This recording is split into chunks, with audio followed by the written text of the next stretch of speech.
so this video is for anybody that's out there shopping for a loan or refinance. Maybe you're new and don't quite understand what a loan estimate is. This is for you. If you're an experienced real estate agent and want to kind of understand better what loan estimates are and what a loan officer actually has control over, this video is for you. So last week, my client texted me that they're going to go with the other lender because they perceive the other quote as a better quote from the other lender. So I started digging into it, asking a little bit of questions, and then she sends me back their loan estimate. Now, a loan estimate has some important things on it. The most important thing to me as a lender is generally just the rate.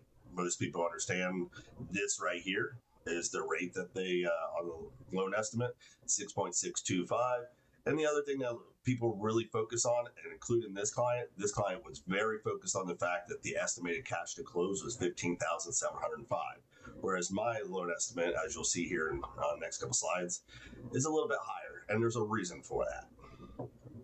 So I get the loan estimate, and I notice that they're a half a point higher. I'm like, holy crap, I am beating them by a mile. So this is my loan estimate, 6.125, $21,617 for closing cost.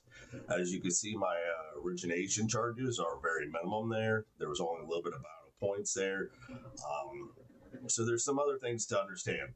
Loan officers, we basically have the most control is here, the interest rate, and the origination charge.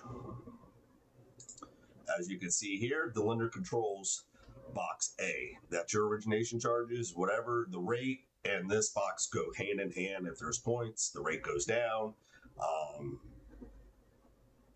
But we do not have control over all these other boxes.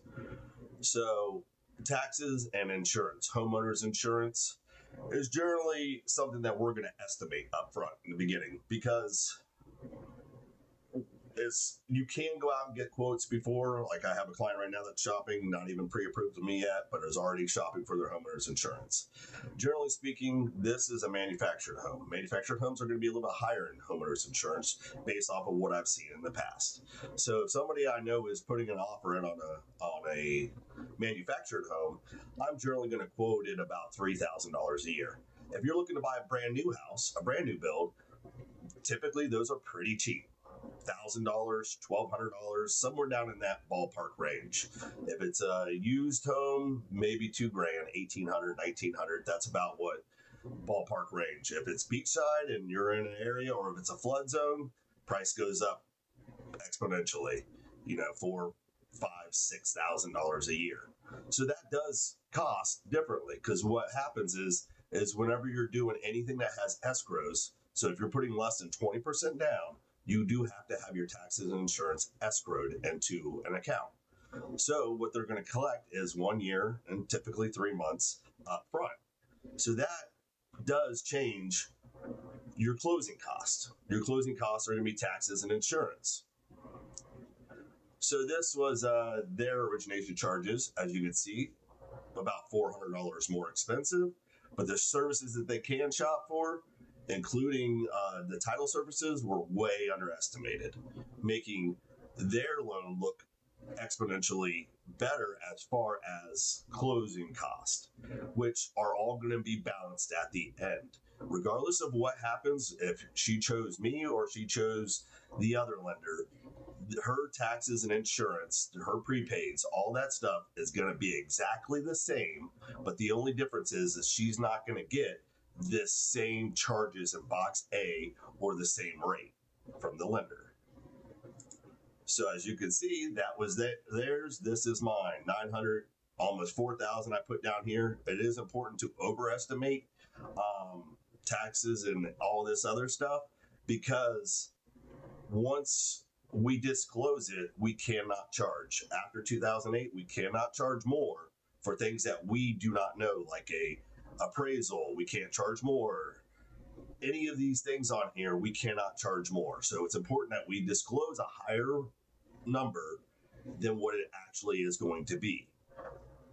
So that's super important. Now, the crazy thing, the story doesn't end there. Not only am I beating this other lender by a mile happens to be a top producer in Brevard. A lot of you guys use this person.